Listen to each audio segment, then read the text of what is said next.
Assalamualaikum warahmatullahi wabarakatuh. Waalaikumsalam warahmatullahi wabarakatuh. Alhamdulillahilladzi kafa wassalatu wassalamu ala Mustafa Sayyidina Muhammadin alaihi syafa'atul mutajah ala alihi wa sahbihi alladzina hadiyahu ba'du. Jemaah yang dimuliakan Allah, alhamdulillah kita memasuki tanggal 12 Safar. Ya. Dalam konteks kenegaraan sebenarnya Indonesia itu posisi umat Islam itu selalu dalam posisi seolah-olah menentang ya, Pak. Karena memang kebijakan yang kadang muncul berangkat dari tanda kutip HAM. Agustus ini saja sebelum kita bicara terkait dengan perbedaan asuransi ya. Karena jangankan asuransi ya, kemarin dalam fikih, contoh dalam fikih sunat bagi perempuan itu kan sunnah mubah, bahkan kemudian dianjurkan. Kemudian dari Komnas HAM perempuan mengatakan bahwa sunat itu termasuk hal yang dianggap membahayakan perempuan. Ini juga memang sama nanti ketika bicara tentang asuransi, kita nanti akan bisa melihat kadang-kadang satu aliran saja itu beda, Pak. Contoh nih nanti, kalau kita merujuk pada kitab Fiqh Sunnah karya Said Sabiq, Syirkatut Ta'min, itu kan diharamkan ya. Syirkatut Ta'min itu ya asuransi jiwa dan sesamanya itu diharamkan. Tetapi kemudian penerusnya, contoh Syekh Yusuf Al-Qaradawi, itu mengatakan bahwa asuransi itu boleh. Ya, walaupun ya sekarang kitab-kitab Syekh Yusuf Al-Qaradawi itu di Mesir sendiri itu sudah dianggap membahayakan, sehingga jadi kalau kita tidak akan menemukan karya-karya Syekh Yusuf Al-Qaradawi di Saudi, karena pemerintah Saudi itu termasuk yang tidak menyukai pemikiran Syekh Yusuf Al-Qaradawi almarhum yang kemarin meninggal. Nah, itu kenapa? Karena memang Ikhwanul Muslimin itu dianggap kelompok yang kemudian ya berseberangan dengan pemerintah. Makanya sekarang di Mesir itu karya-karya Syekh Yusuf Al-Qaradawi itu kemudian ya dibredel, Pak. Kalau saya melihatnya begini, Pak. Kalau saya melihatnya, oke lah, kita mungkin beda kendaraan, ya beda kendaraan. Tetapi saya melihatnya bahwa jangan sampai karena mungkin Ikhwanul Muslimin ini berseberangan dengan pemerintah saat ini, contoh di Mesir, itu kemudian kita menjadi orang yang skeptis sehingga menolak semua. Kalau saya melihatnya bahwa bagaimanapun pemikiran Syekh Yusuf Al-Qaradawi itu banyak kemudian memberikan manfaat. Qatar itu kan maju karena pemikiran Syekh Yusuf Al-Qaradawi. Dari sisi pengembangan ekonomi syariahnya, dari sisi kemudian perbankannya, kemudian dari sisi zakatnya, wakafnya, itu kan Qatar. Ya. Jadi saya makanya melihatnya bahwa pandangan Yusuf Al-Qaradawi itu selama itu adalah sebuah kebaikan. Contoh dalam zakat itu kan banyak sekali. Ya, bagaimana contoh terkait dengan pengembangan pemberdayaan wakaf, kemudian zakat dan seterusnya, ini kan penting. Makanya untuk di Indonesia itu sekarang jemaah sekalian, asuransi itu nanti nempelnya pada pengembangan wakaf produktif. Dan ini banyak dilakukan oleh beberapa lembaga keuangan syariah, baik bank atau non-bank. Ya, beberapa riset kemarin teman-teman saya yang studi S3 itu kemudian dia kemudian mencoba memberikan masukan bahwa asuransi itu sebenarnya bisa juga dilakukan dari pengembangan wakaf produktif tadi ya. Walaupun nanti ada hal yang berbeda, Pak, karena wakaf itu kan sifatnya tabarruk, murni tabarruk ya. Semata-mata mengharapkan ridha Allah. Beda dengan asuransi, karena asuransi kan ada nilai profitnya. Tapi prinsipnya bahwa asuransi itu kan ada prinsip ta'awun, tolong menolong. Ya. Nah, kemudian perbedaannya apa? Kalau kita lihat dari sisi perbedaan, ya asuransi takaful atau asuransi syariah itu kan makanya takaful atau kafalah ya, atau syirkatut ta'min dalam konteks sunnah itu. Walaupun kita juga melihat contoh Syekh Wahbah sendiri mengatakan tidak boleh ya, tapi Syekh Yusuf Al-Qaradawi dan ulama-ulama Al-Azhar yang lain mengatakan boleh. Ya, misal contoh Imam Abu Zahra, Syekh Abu Zahra, kemudian Imam Tontawi dan seterusnya itu mengatakan boleh.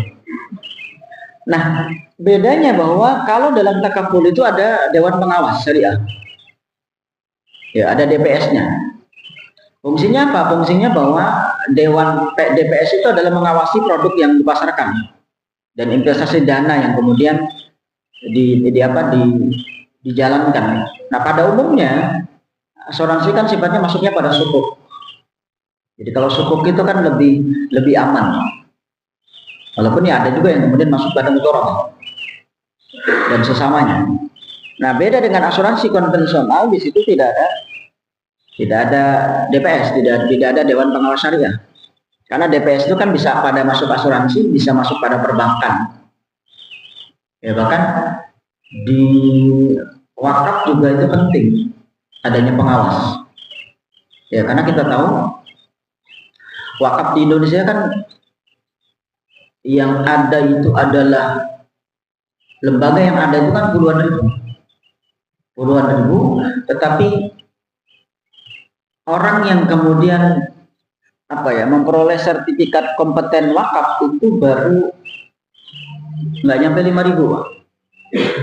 Saya kemarin ikut ya 4 hari itu, ikut 4 hari ya sertifikasi nadir, ya nadir wakaf kompeten ya. Dan lembaga-lembaga yang bagus juga belum tentu kemudian laporan. Ini yang masalah sebenarnya. Misal contoh lembaga yang bagus itu kan wakaf itu UI ya, UI itu 2023 yang lalu saya juga datang ke sana untuk riset penelitian. Lumayan Pak, 1,5 ya, 1,5 T itu per tahun dari pengembangan zakat wakafnya, wakaf produktif terutama. Tapi faktanya sampai hari ini mereka tidak melakukan laporan kepada BWI. Ya, ini diskusi bulan lalu juga. Ya, lembaga-lembaga yang kemudian selalu melakukan laporan itu yang bagus itu adalah contoh dompet duafa. Kemudian Darut Tauhidnya Ajim. Itu selalu mereka melakukan laporan keuangan dan kemudian juga melaporkan. Kemudian kita lihat akadnya, dari sisi akad asuransi atau takaful itu ada unsur ta'awun, tolong menolong. Makanya nanti jamaah sekalian, ini yang nanti akan membedakan pandangan LBM ya, Lembaga Ba'sul Masail NU dengan MUI. Jadi kalau MUI itu melihat bahwa BPJS itu belum memenuhi syariah. Walaupun mereka tidak mengatakan haram, tetapi karena ada unsur manfaat dan unsur ta'awun tadi, nanti kita akan bisa melihat bagaimana pandangan LBM itu kemudian mengatakan bahwa BPJS itu sudah memenuhi syariah. Ya, jadi di sini akadnya itu ada akad unsurnya ta'awun, ya, ta'awun atau tolong menolong. Artinya beda dengan akad pada asuransi konvensional yang sifatnya adalah jual beli atau tabaduli atau profit oriented. Nah, ini yang kemudian membedakan. Ya, makanya unsur takaful bukan hanya sekedar profit, tapi di situ ada ta'awun. Ya, ini yang kemudian membedakan konteks akad dalam asuransi konvensional dengan akad dalam asuransi syariah. Kemudian dilihat dari investasi dana. Investasi dana, kalau kita lihat dari sisi asuransi syariah, dana itu ya itu berdasarkan sistem mudharabah atau bagi hasil. Ya, atau bisa kemudian masuk pada sukuk, karena sukuk kan negara yang mengelola. relatif lebih aman, walaupun memang hasilnya tidak sebesar mudharabah. Ya. Nah, investasi dana pada asuransi konvensional itu adalah ya, investasi dan berdasarkan bunga atau riba.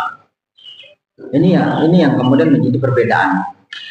Sehingga nanti kita akan bisa melihat beberapa ulasan dari MUI sendiri terkait dengan keberadaan BPJS.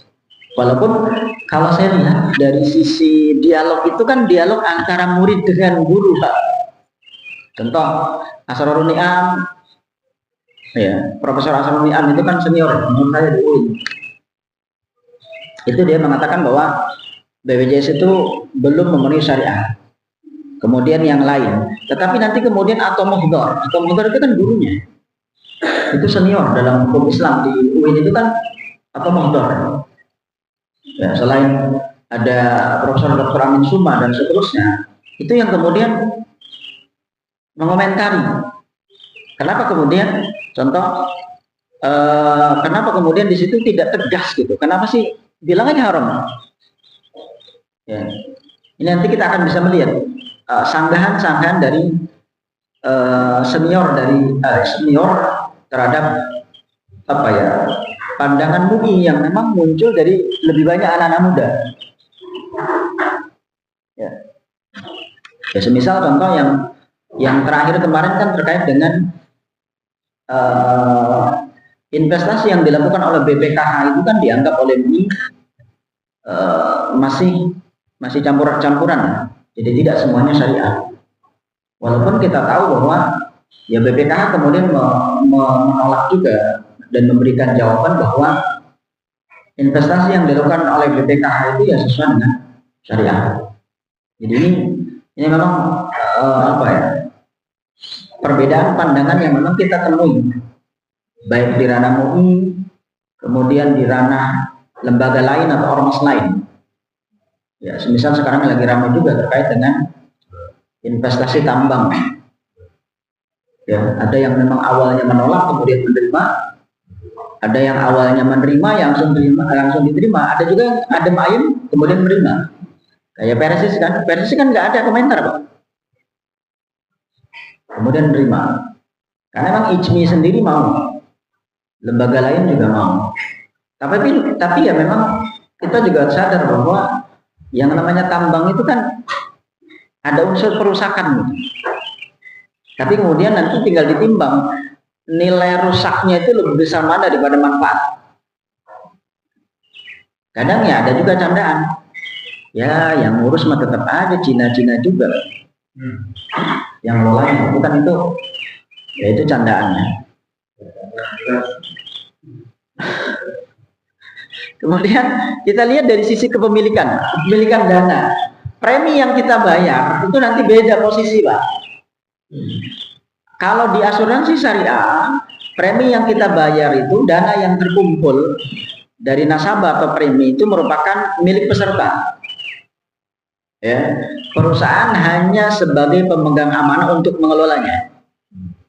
Beda dengan kepemilikan dana pada asuransi konvensional. Kenapa? Karena dana yang terkumpul dari nasabah itu adalah milik perusahaan, semaunya dia.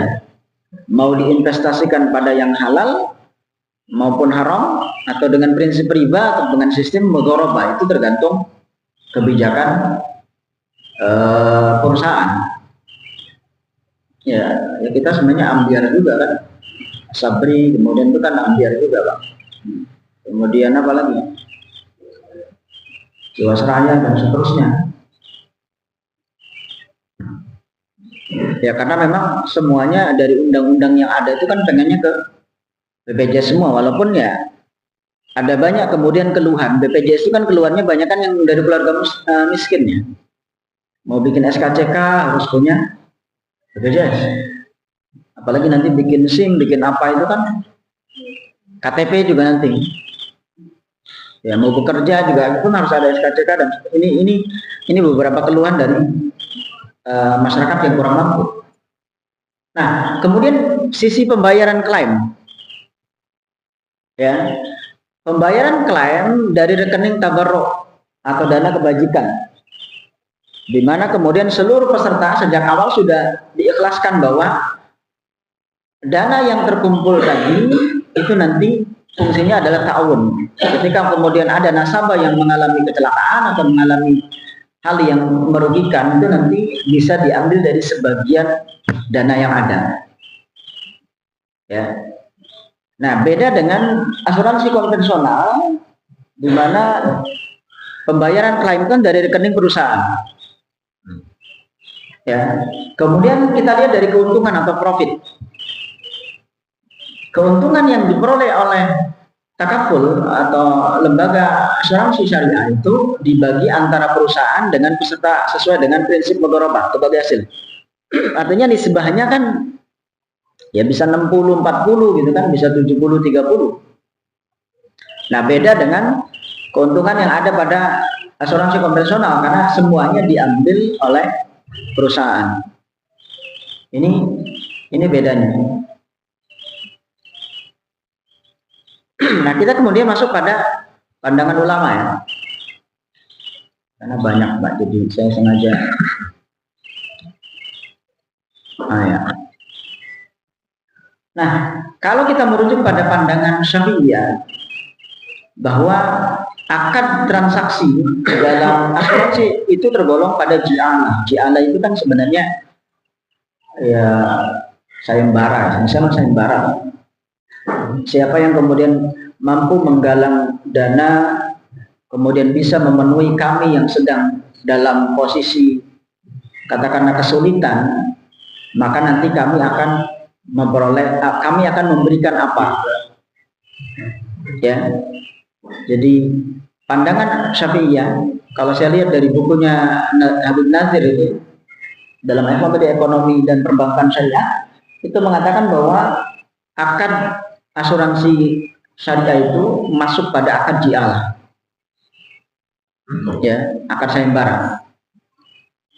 Kenapa? Karena premi yang kemudian dibayar itu nanti kepada pengumpul atau kepada perusahaan itu kemudian memperoleh keuntungan diambil, tapi kemudian sisi manfaat juga ya kepada nasabah juga ada, ya, sehingga dalam konteks ini akad ji'alah itu kan diperkenankan. Ya. Maka dalam konteks ini Syafi'iyah mengatakan asuransi itu boleh. Nah, ini versi Syafi'iyah. Kemudian kita lihat dari versi fatwa kerajaan Saudi Arabia dan Majelis Ulama Timur Tengah bahwa mereka membolehkan praktek asuransi yang sifatnya ta'awun. Ya, selama niatnya bukan untuk semata-mata keuntungan, bukan semata-mata profit. Jadi saya membayar premi tiap bulan itu bukan mencari keuntungan, tetapi sama-sama tujuannya ta'awun, ya, tolong menolong.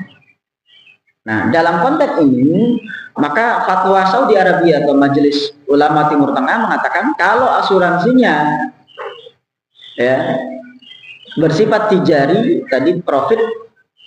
Karena kan di awal sudah dikatakan tadi bahwa asuransi syariah itu ada nilai tijarinya, ada nilai profit orientednya, tapi juga ada sisi ta'awunnya. Makanya andai kata kemudian asuransi itu diambil dari dana wakaf yang produktif, boleh. Jadi wakaf produktif itu kemudian dikembangkan, maka kemudian hasilnya itu kemudian diperuntukkan untuk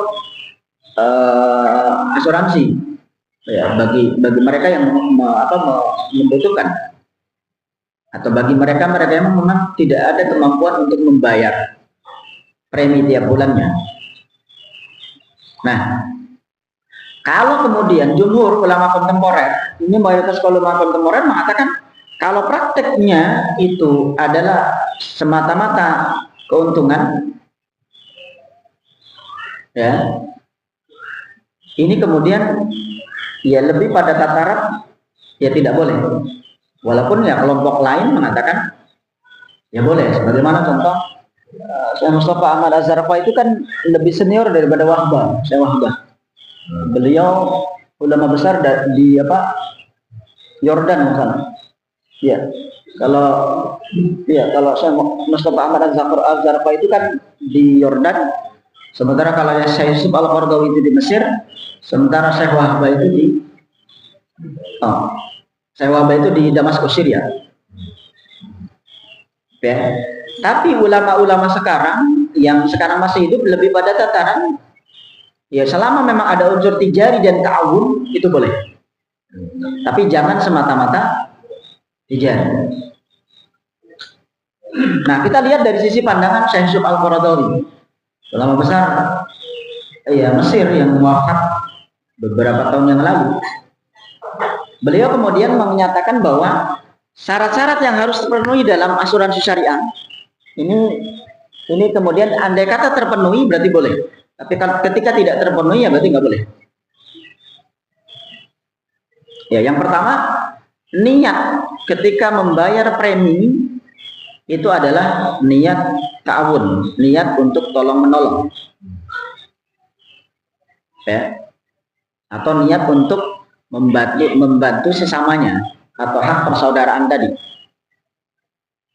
Nah, kemudian dari dana yang terkumpul tadi, kata beliau, itu kemudian diambil sejumlah tertentu untuk kemudian digunakan untuk orang yang membutuhkan. Ya, baik dalam mungkin kecelakaan atau kematian dan seterusnya. Karena kalau BPJS kan satu paket ya. Dana kesehatan kan bareng dengan dana kematian. Ya, tapi alhamdulillah kan dari BPJS sendiri, ya, terutama guru-guru ngaji itu kan mereka ketika kemudian meninggal itu kan dapat 45 atau 40 guru-guru ngaji ya, itu kan dapat walaupun mereka nggak bayar.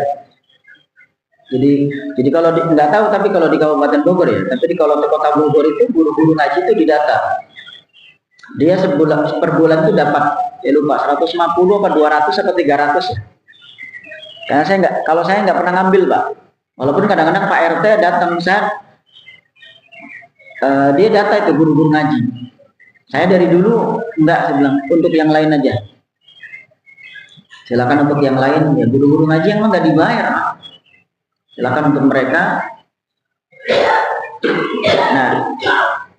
Nah guru-guru itu ya mereka 3 bulan sekali dapat Pak, dari biasanya melalui bank Bank Jabar ya. Bahkan kalau Ramadan itu dipanggil, diundang di satu masjid, dan ketika kemudian guru-guru ngaji itu mengalami kematian ya mereka dapat. Yang saya tahu tuh mereka dapat. Ya ini sebenarnya bagus. Cuman saya nggak tahu persis apakah itu memang dari BPJS atau kemudian dari Pemda ya. Tapi ketika kemarin mertua itu kalau nggak yang perempuan itu kita datang ke BPJS dan memang dia dapat cash.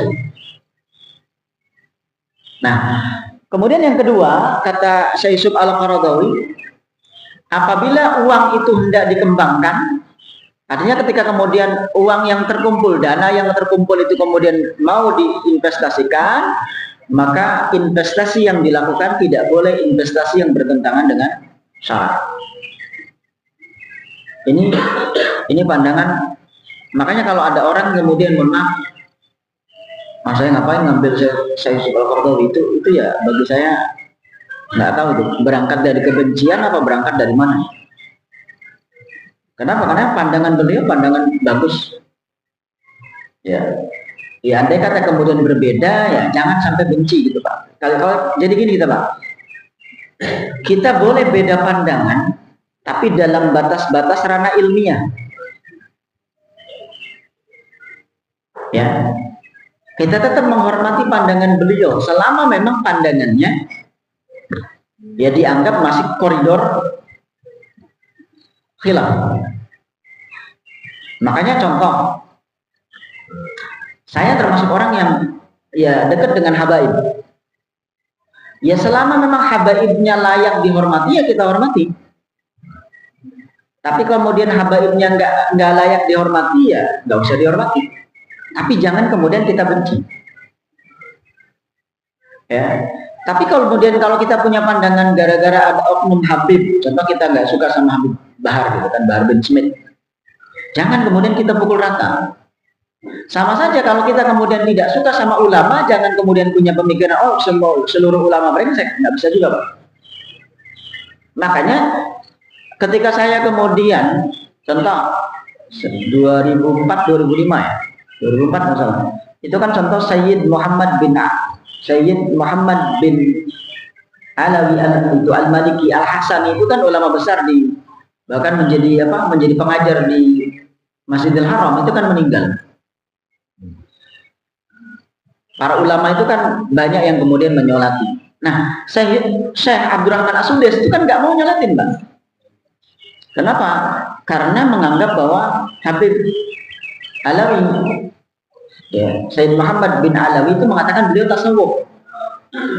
Jadi orang sufi itu nggak usah disolati. Nah, dalam konteks ini ya silakan kita ambil yang mana. Tapi kemudian jangan kita benci beliau. Ya saya hormati dua-duanya. Ya, Sayyid Muhammad bin Alawi dengan keilmuannya, karena beliau adalah ulama ahli hadis kontemporer, bahkan profesornya juga dalam bidang hadis, karena beliau kuliah sampai S3 sampai profesor kan di Al-Azhar. Jadi dengan sisi keilmuannya dan dengan sisi kedermawanannya, Pak, karena hebatnya Sayyid Muhammad bin Alawi itu semua murid-muridnya ratusan itu berarti semua, Pak. Ya kitabnya, ya kehidupannya, pulang perginya dari Indonesia ke Mekah balik-balik itu ya gratis. Bahkan teman saya yang pernah di situ itu kata dia, nggak tahu tuh uangnya dari mana itu, tiap hari itu miliaran katanya berbagi itu. Miliaran, Pak. Bawa koper isi miliaran itu dibagi-bagi. Dan dia mengatakan, saya nggak tahu itu uangnya nggak habis-habis. Ya kan? Ya, itu contoh sisi kebaikannya. Makanya ketika kemudian beda pandangan antara, contoh di sini saya Al-Qaradawi dengan Sayyid Sabiq, ya kita ambil yang mana? Kalau kita lihat dari sisi Sayyid Sabiq, bahwa syirkatu ta'min, asuransi itu kan jelas karena memang ada unsur gambling. Tapi kan Quran sendiri mengatakan fal tandur nafsun ma qaddamat liqad, jelas. Jadi hendaknya setiap diri itu memikirkan nanti bagaimana. Makanya kan salah satu implementasi dari ayat tersebut ya bisa dengan asuransi, pendidikan, bisa dengan menabung, bisa dengan investasi dan seterusnya. Nah, kemudian Syekh Yusuf Al-Qaradawi kemudian memberikan pandangan yang ketiga, tidak diperkenankan seseorang yang menyetorkan uang atau membayar premi itu dengan membayar sedikit atau dengan mengumpulkan sedikit supaya kemudian memperoleh imbalan yang banyak atau berlipat ganda. Jadi kalau prinsipnya adalah semata-mata profit oriented, dalam pandangan beliau tidak boleh. Tapi bayar premi sesuai dengan ketentuan. Oke. Nah,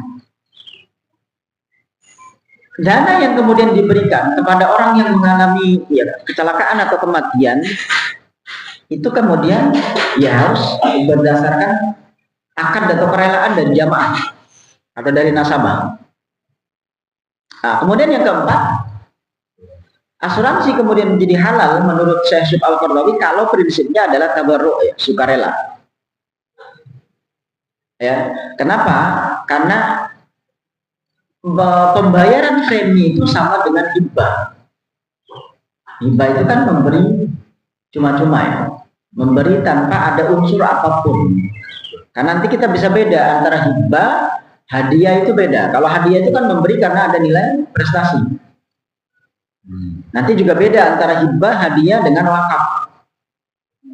Karena kalau wakaf itu kan memberi atau memberikan benda apapun, tapi kemudian dikembangkan dan harapannya supaya andai kata kemudian meninggal pun masih ada. Kenapa? Karena barangnya tetap ada, artinya ada sisi kekekalannya. Kalau Kalau wakaf kan ada sisi kekekalan. Beda dengan hibah. Kalau hibah ya setelah diberi ya diterima, ya dimakan, dijual nggak apa-apa. Tapi kalau wakaf kan tidak. Maka karena memang premi yang dibayar itu sama dengan hibah, maka haram hukumnya, katanya Syekh Yusuf Al-Qaradawi, kemudian mengambil kembali setoran yang sudah dibayar. Nah, kalau terjadi sengketa ya harus diselesaikan dengan syarat. Ya. Dan ini bisa diterapkan pada lembaga sosial. Makanya sebenarnya konsep jaminan sosial itu sudah diterapkan masa Umar bin Khattab. Ya, jadi ini kan sebenarnya jaminan sosial maksudnya. Makanya di zaman Sayyidina Umar itu semuanya makmur. Siapapun, baik dia orang miskin, baik dia tentara, baik dia petani dan seterusnya. Makanya konsep yang dikembangkan Cina itu kan sebenarnya sama dengan masa Sayyidina Umar. Jadi Sayyidina Umar itu kan kaum muslimin silakan wakaf tanah atau apapun, tapi yang ngelola mereka non muslim, atau yang mereka yang mengelola ya jangan muslim, karena muslim itu kan sedang sibuk melakukan penaklukan dan seterusnya. Nah sekarang di Cina itu gitu Pak. Di Cina itu makanya kenapa di Cina itu petaninya cukup, karena dia dibayar sama seperti PNS. Ya, kalau kita di sini, kita di Indonesia kan serabutan, Pak. Yang namanya petani ya di musim kemarau kayak begini ya nganggur, Pak. Kalau di musim hujan ya lebih banyak kerjaan. Makanya di beberapa daerah tertentu, semisal di Indramayu, di musim begini ya tingkat perceraian tinggi, Pak. Tapi nanti di musim-musim hujan, di musim-musim panen, pernikahan naik. Itu di Indramayu begitu tuh Pak. Ya lain Indramayu, lain Bojonegoro dan seterusnya kan. Bojonegoro itu kan banyak perempuan menjadi janda karena suaminya apa Pak? Korban judi online. Itu kan ratusan tiap minggu. Tiap minggu ratusan. Tiap bulan gitu. Ya. Jadi ini jadi konsep jaminan sosial itu memang dari dulu sudah ada. Bahkan di zaman Rasul juga sudah ada. Ya walaupun tidak semasif zaman Sayyidina Umar. Ya.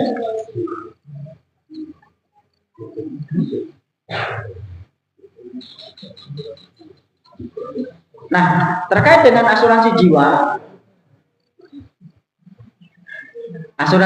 itu beda ya. Jadi kalau Syekh Yusuf Al-Qaradawi juga mengatakan asuransi jiwa itu lebih sulit diterapkan. Beda dengan tadi, kayak model kecelakaan dan seterusnya masih bisa.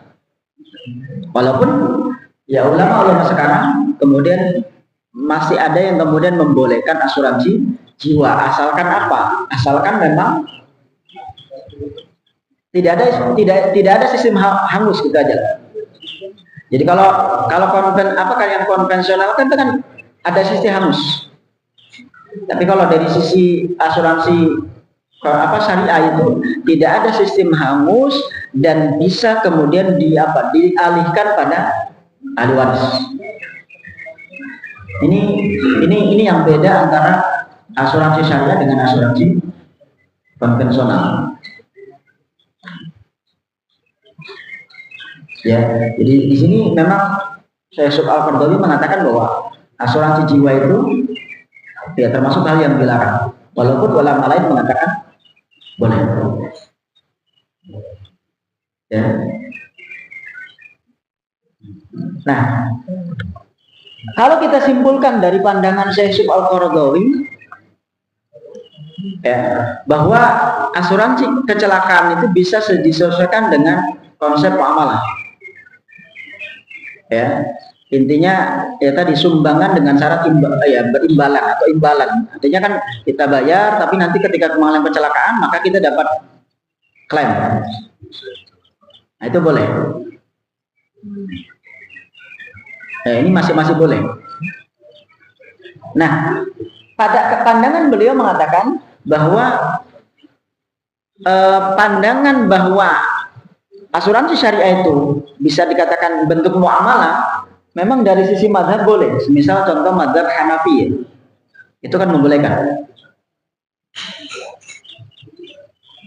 Nah, di sini asuransi jiwa menurut saya Al-Qaradawi itu jauh dari konsep Islam. Namun beliau mengatakan kalau memang kemudian perangkatnya diperbaiki lagi, maka boleh. Jadi intinya kenapa Syekh Yusuf Al-Qaradawi mengatakan asuransi jiwa itu tidak boleh? Karena mungkin ketika beliau berfatwa perangkatnya belum siap. Tapi kemudian andai kata perangkatnya disiapkan ya, dengan sistem yang sudah modern, dengan sistem digital, di mana kemudian dana itu bisa dilihat ya besarannya sampai berapa setiap bayar itu, kemudian juga tidak ada sistem hangus dan seterusnya, dan prinsipnya adalah ta'awun, maka menurut saya Syekh Al-Qaradawi boleh. Ya.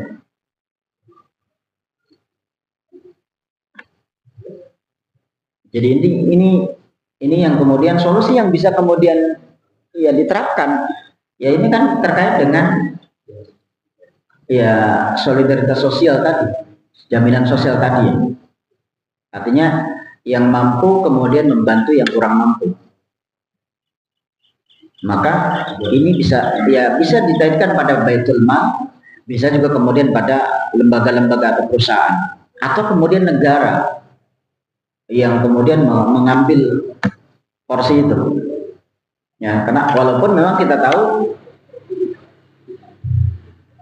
ya porsi negara itu kan kadang-kadang juga kebijakannya merugikan juga, Pak. Semisal contoh yang terjadi kemarin itu kan di apa itu? First Travel ya. First Travel kemudian Pandawa itu kan setelah disita udah kan diambil negara semua itu. Nasabahnya kan melongo, Pak. Itu kan kebijakan negara yang ya dia akui tidak diakui, itu kan merugikan. Ya diambil semua. Harusnya kan berapa yang sudah dana yang sudah diambil yang bisa diselamatkan, ya sudah ambil saja. Pembayaran Bapak berapa? Oh, pembayaran Bapak katakanlah 1 miliar, ya sudah bagi rata, hanya dapat sekian persennya, ratain aja. Andai kata 100 juta ya diambil contoh 40%-nya dan seterusnya, itu kan lebih daripada kemudian diambil negara semua, itu kan merugikan. Ya. Ya, itu kasus kemarin First Travel atau kemudian Pandawa itu ya kasihan juga, Pak. Ya. Itu silakan ada pertanyaan sebelum masuk ke ini, Pak. Ini kita belum satu lagi. Bentar.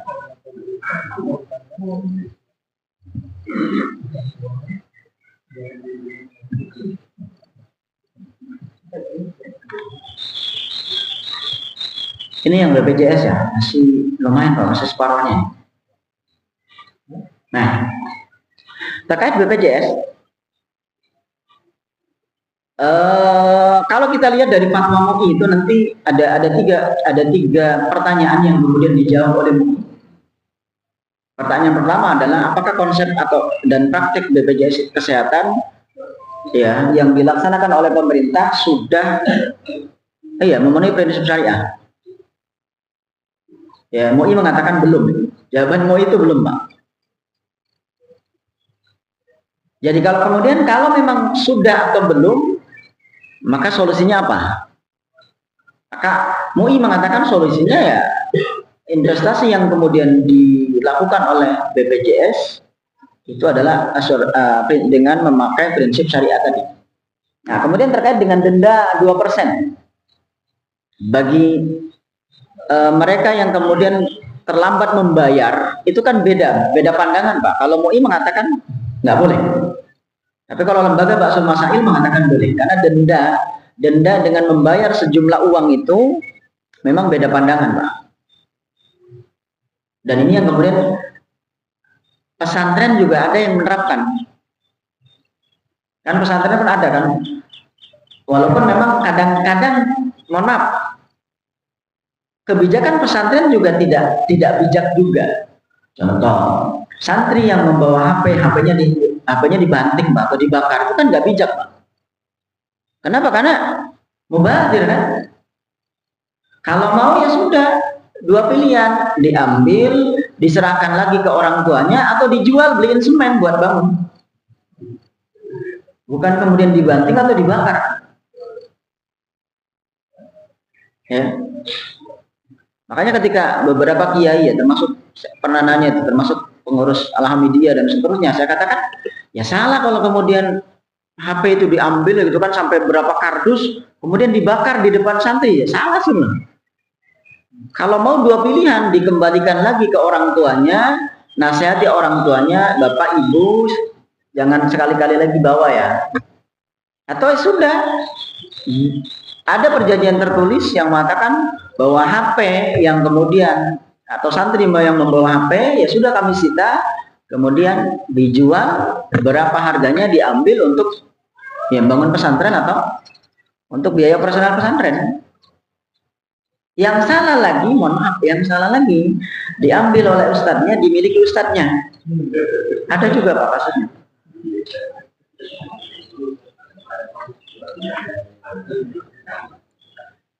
Banyak yang begitu Pak.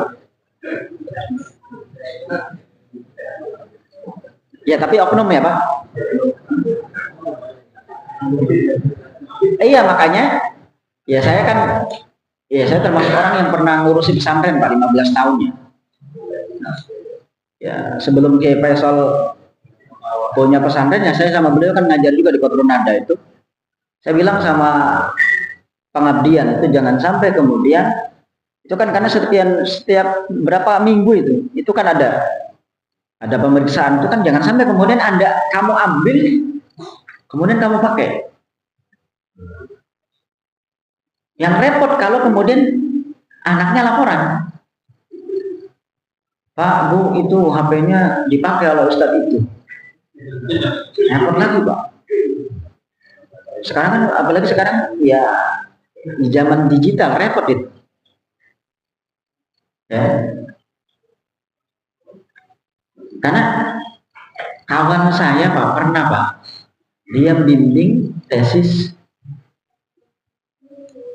Ya, kemudian dia dapat baju di TV One itu Pak, gak enaknya Pak. Kemudian dia karena ada kasus apa, dia kan saya lupa di bagian apa itu di Komisi Fatwa MUI itu di bagian apa, dia pakai Pak. Itu sampai ada Pak, mohon maaf, apa bahasanya kalau sekarang cabut? Ada komentar, mohon maaf gak enak Pak, cie-cie, batiknya bagus ya Pak. Itu contoh itu Pak. Di TV mana Pak? Ya. Itu cerita dia begitu tuh Pak. Ya, apalagi ya tadi terkait penitaan. Nah, kalau kita lihat dari sisi rumusan UI, ya, kemudian pertanyaan-pertanyaan yang 3 tadi kemudian dirumuskan UI tanggal 7 sampai 10 Juni 2015. Kesimpulan dari MUI itu fatwanya mengatakan bahwa penyelenggaraan jaminan sosial oleh BPJS Kesehatan itu tidak sesuai dengan prinsip syariah karena mengandung unsur gharar, maisir dan riba. Maka MUI mendorong supaya pemerintah membentuk atau menyelenggarakan ya, sistem jaminan sosial yang sesuai dengan syariah. Dan fatwa ini ditandatangani oleh komisi, ya di situ ada ini ya, Komisi Masailul Fiqhiyah Al-Mu'asirah. Ini tahun 2015. Orangnya kalau ini yang udah meninggal ya, Profesor Dr. Hasanuddin AF itu kan sudah meninggal kemarin ya, belum lama. Tahun lalu kayaknya deh. Beliau juga ya senior saya di Winter dan dia juga pernah ngajar saya di S2 ya, dulu di Noholdun. Hasanuddin AF kan. Dosen Fakultas Syariah dan Hukum UIN Jakarta. Nah, kita akan bisa melihat bahwa pandangan-pandangan yang dimui tadi, ya, itu kemudian sebenarnya kemudian ini adalah turunan daripada pedoman umum asuransi syariah oleh MUI sendiri tahun 2021 ya, tahun 2001 ini. Ya, bahwa prinsip asuransi syariah yang pertama adalah tidak boleh mengandung gharar, riba dan seterusnya. Akadnya adalah prinsipnya adalah akad tijarah, adanya profitnya silakan, tapi ada unsur tabarruk. Kemudian sumber dana yang sumber dana tadi itu kemudian dari bagi hasil tadi itu adalah modelnya adalah ya mudharabah dan dana hibah. Kemudian investasi yang dilakukan harus sesuai dengan syariah. Ini sebenarnya merujuk pada fatwa ini. Jadi fatwa 2015 itu merujuk pada fatwa 2001. Dan ini yang kemudian dikomentari atau ditambahkan oleh Asrarul Ni'am. Waktu itu belum menjadi profesor ya. 2015 karena beliau profesornya baru tahun lalu. Nah, ini kemudian dikomentari oleh seniornya, Pak. Walaupun nanti Jai Mubarak beliau juga ya dosen UIN juga, UIN Jakarta sama UIN Bandung. Tapi kalau nggak salah beliau home base-nya pindah ke Bandung. Nah, baik dari Asrarul Ni'am atau kemudian Jai Mubarak kemudian dikomentari oleh Ato Mukhdor. Jadi reaksi masyarakat terkait dengan asuransi syariah tadi, Bapak MUI mengatakan bahwa asuransi syariah BPJS atau BPJS itu belum pada tataran memenuhi syariah, itu kemudian dikomentari oleh Ato Mukhdor. Kata Ato Mukhdor, kenapa nggak tegas? Kenapa harus memakai tidak sesuai dengan syariah? Bilang aja haram. Walaupun MUI sendiri mengatakan di fatwanya tidak ada unsur haram, tapi di masyarakat sudah kadang ramai. Ya, makanya disinilah kemudian kritik atau Mukhdor supaya kemudian MUI ya andai kata kemudian menetapkan hukum ya harus kemudian tegas dan ya bisa menjawab problematika masyarakat. Ini reaksi atau Mukhdor. Nah, kemudian MUI sebenarnya di dalam menetapkan hukumnya tetap memakai dalil ya, tetap memakai dalil tentang Quran, memakai hadis. Ya. Tetapi kemudian MUI tetap mengatakan bahwa dasar yang harus diterapkan dalam BPJS itu adalah tolong menolong dan tidak ada riba. Ya. Ini yang diambil oleh MUI. Nah, kita lihat dari sisi bagaimana pandangan Ba'su Masail NU. Ya, Bapak silakan pilih yang mana. Nah, di fatwa hukum BPJS dari Lembaga Ba'su Masail NU kemudian juga merespon pertanyaan masyarakat dengan apa yang dilakukan MUI. Ya, ini kan beda. Ya. Bahwa BPJS ya sudah dianggap memenuhi akad syariah. Kenapa? Karena ada unsur ta'awun tadi. Ada sisi manfaat, ada sisi ta'awun, maka kata mereka Lembaga Ba'su Masail, kalaulah ada kesalahan prakteknya aja diberesi. BPJS-nya tetap lanjut. Jadi yang salahnya di mana diberesi. Selama memang ada prinsip tolong menolong, ada manfaat besar, lanjutkan. Ya. Tapi semuanya niatnya bagus ya Pak. Semuanya niatnya bagus. Jadi jangan kemudian kita gara-gara begini kemudian oh berarti kenapa nggak akur? Bukan urusan akur nggak akur Pak. Tapi ini urusan beda pendapat. Yang penting jangan sampai beda pendapat itu muncul dari beda pendapatan. Kan begitu. Jadi beda pendapat kalau memang prinsipnya memang prinsip untuk kebersamaan bagus. Makanya yang salah itu kalau beda pendapat karena perbedaan pendapatan. Ya. Nah, makanya tadi 4 pertanyaan tadi yang muncul dari fatwa LBM itu dijawab semua tuh, Pak. Kenapa kemudian yang mengelola bank konvensional? Karena memang di LBM mengatakan hukum bank itu ada 2, ada yang mengatakan boleh, ada yang makruh, ada yang haram. Kemudian boleh nggak kemudian pemerintah mewajibkan masyarakatnya melakukan ikut serta bayar BPJS? Maka di sini kemudian LBM mengatakan pemerintah boleh mewajibkan pada semua warga negaranya untuk ikut serta BPJS dengan catatan, ada catatannya, Pak. Dengan catatan bagi yang miskin biaya ditanggung oleh pemerintah. Artinya LBM sebenarnya lebih rinci ya. Nah, kemudian bagaimana hukum investasi dana yang dilakukan BPJS? Ya, mereka mengatakan bahwa ya boleh. Ya, untuk kesehatan sebetulnya. Namun jika investasi itu pada hal yang haram, ya nggak boleh. Nah, bagaimana kemudian denda? Terkait denda, ini salah satu pandangan contoh Gus ini ya, Gus Gopur itu, Gus Gopur anaknya Mbak Mun itu mengatakan bahwa denda itu boleh diterapkan. Ya.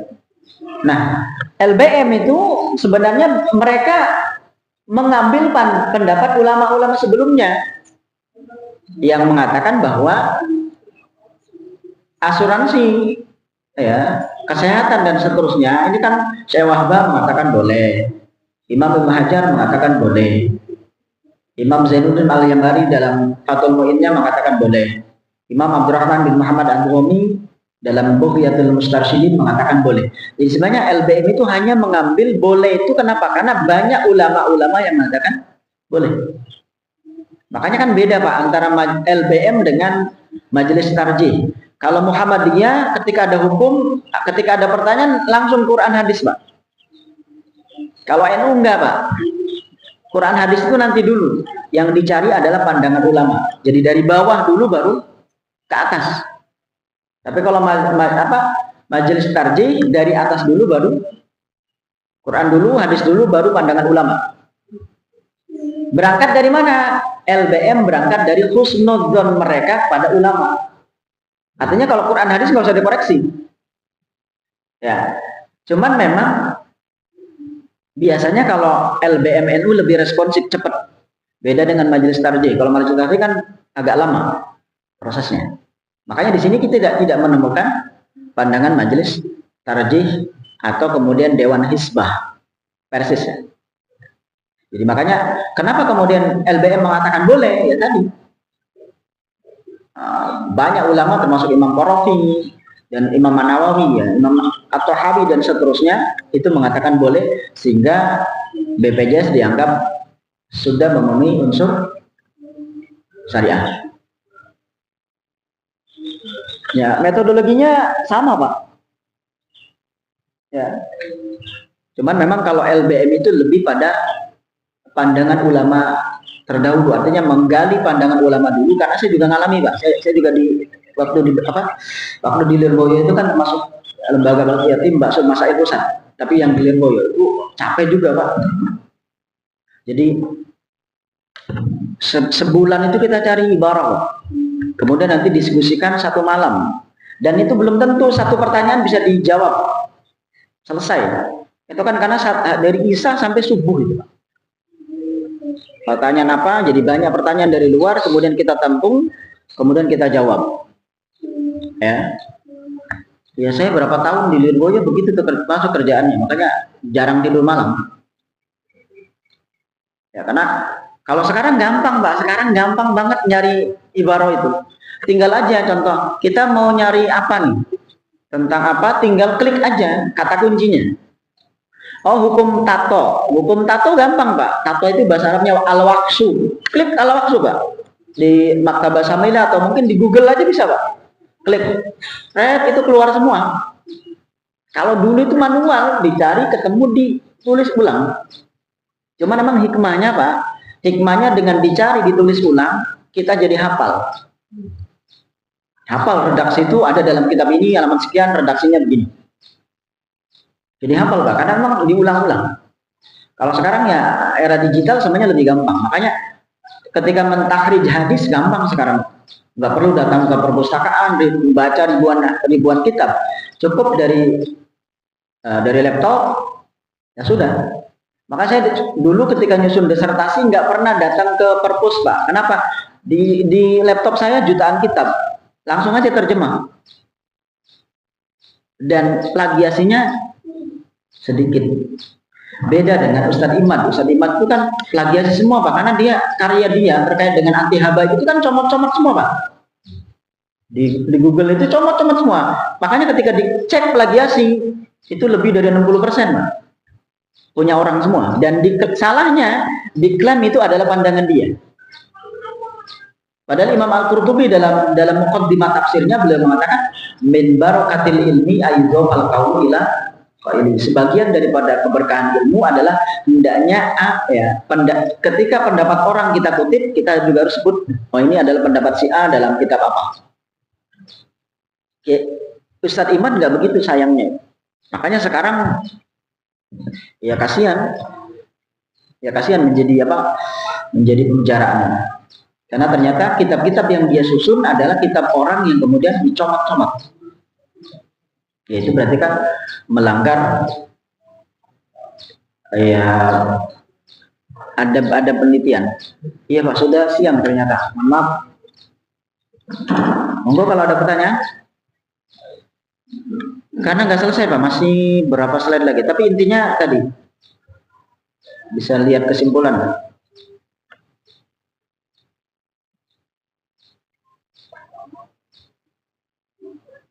Monggo kalau ada pertanyaan.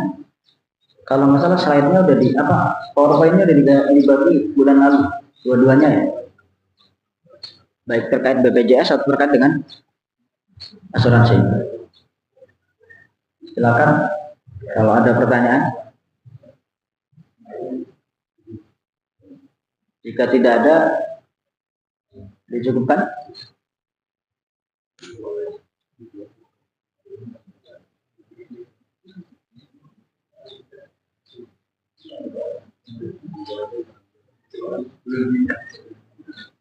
Tapi intinya gini Pak, intinya Bapak jangan terjebak pada contoh pandangan At-Tufi ya. Kan kalau Imam At-Tufi mengatakan al-maslahatu muqaddamatun 'alan nas. Kemaslahatan itu bisa mengalahkan nas. Ini juga tolong jangan titik di situ.